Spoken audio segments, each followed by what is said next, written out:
Minangkabau, Sumatera Barat merupakan salah satu pusat gerakan kebangkitan Islam di Indonesia.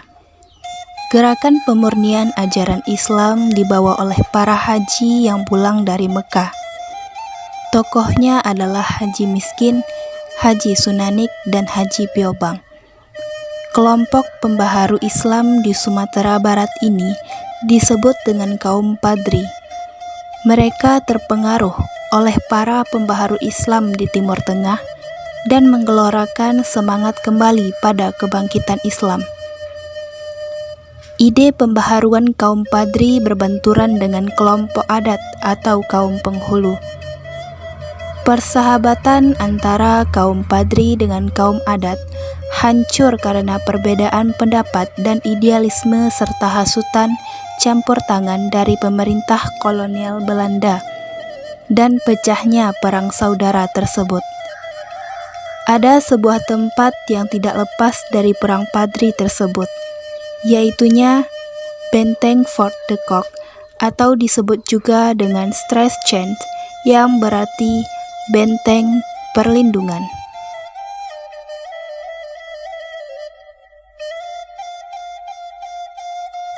Perang terhebat pada tahun 1821 sampai 1837 meninggalkan banyak kisah pilu. Di Sumatera Barat, politik adu domba atau lebih dikenal dengan divide et impera merupakan politik pemecah belah masyarakat kita. Belanda memanfaatkan perselisihan tersebut dengan mendukung kaum adat yang posisinya sudah terjepit. Kaum Padri dipimpin oleh Tuanku Imam Bonjol, Tuanku Nan Cerdik, Tuanku Tambusai, dan Tuanku Nan Alahan. Belanda yang membantu kaum adat melahirkan sebuah kesepakatan bahwa Belanda diperbolehkan membangun basis militer, yaitunya Benteng Fort de Kock atau lebih dikenal dengan Straatschans yang berada di Bukit Cirek.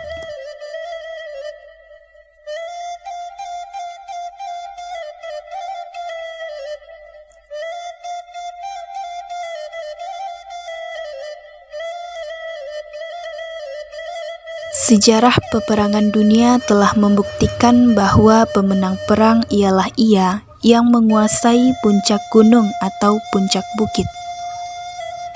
Dalam hal ini menjadi dasar atau alasan berdirinya Benteng Fort de Kock atau Straatschans di Bukit Cirek. Benteng ini didirikan oleh Kapten Johan Hendrik Konrad Bauer yang memimpin salah satu pasukan militer Belanda pada tahun 1826.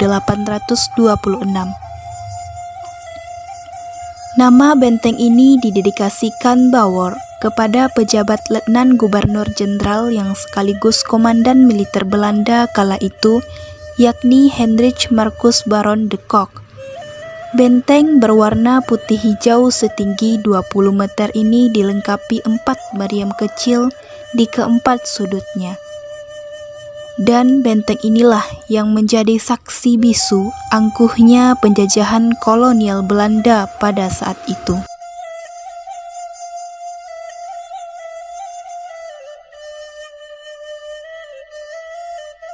Ada istilahnya keluar dari masyarakat Minang kala itu, yaitu Tajua Nagari Kabalando, yang berarti terjual negeri ke Belanda, yang disebabkan Belanda telah menguasai 75% wilayah Minangkabau dan puncaknya hubungan kaum adat dan kolonial Belanda hancur yang dikarenakan runtuhnya kerajaan Pagaruyung.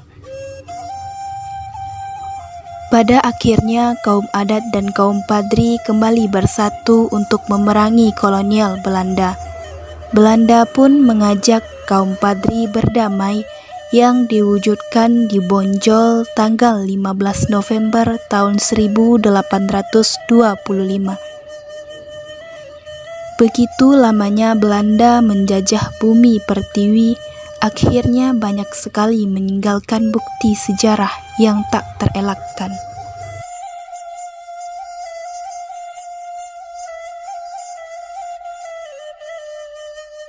Begitu memikatnya pesona alam bumi pertiwi sehingga banyak bangsa lain yang ingin menguasai serta menguras habis apa yang dimiliki Ibu Pertiwi.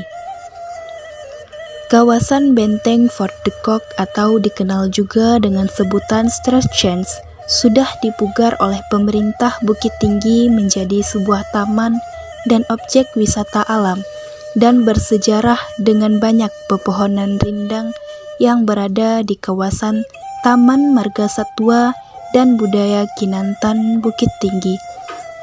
Taman dan benteng ini dihubungkan oleh sebuah jembatan sepanjang 90 meter dan lebar 3,8 meter yang bernama Jembatan Limpapeh.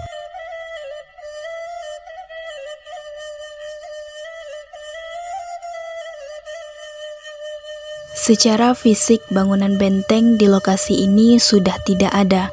Bangunan yang tersisa hanya berupa bangunan bak air dengan denah persegi 4. Areal bekas benteng dibatasi oleh parit melingkar sedalam 1 meter dan lebar 3 meter. Dan juga terdapat meriam besi yang dipasang di sekeliling areal bekas benteng dengan panjang 116 sampai 280 cm. Salah satu meriam tersebut terdapat inskripsi angka tahun 1813.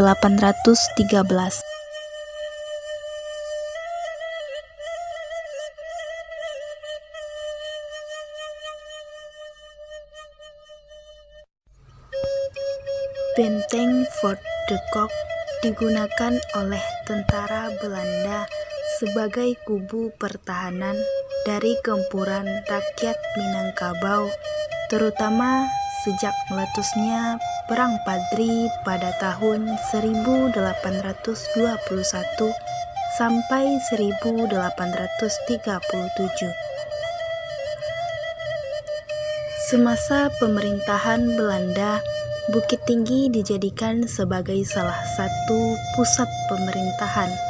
Kota ini disebut sebagai Gemetelik Resort pada tahun 1828. Sejak tahun 1825, pemerintah kolonial Belanda telah mendirikan sebuah benteng di kota ini sebagai tempat pertahanan, yang hingga kini para wisatawan dapat melihat langsung benteng tersebut, yaitu Fort de Kock.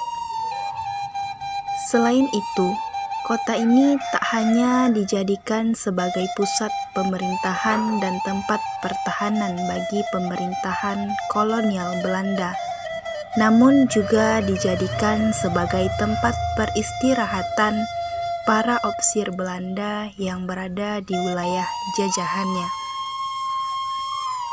Fort de Kock juga dibangun sebagai lambang bahwa kolonial Belanda telah berhasil menduduki daerah di Sumatera Barat. Benteng tersebut merupakan tanda penjajahan dan perluasan kekuasaan Belanda terhadap wilayah Bukit Tinggi, Agam, dan Pasaman.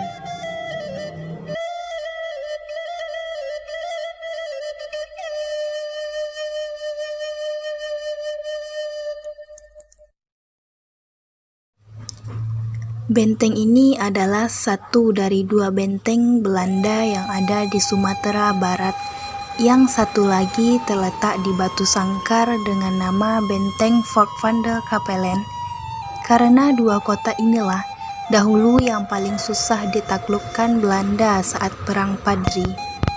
Mendengar nama benteng ini, ingatan kita akan kembali ke masa Imam Bonjol, di mana waktu itu pemerintah Hindia Belanda membangunnya untuk menahan serangan dari rakyat Minang yang seakan tidak pernah berhenti.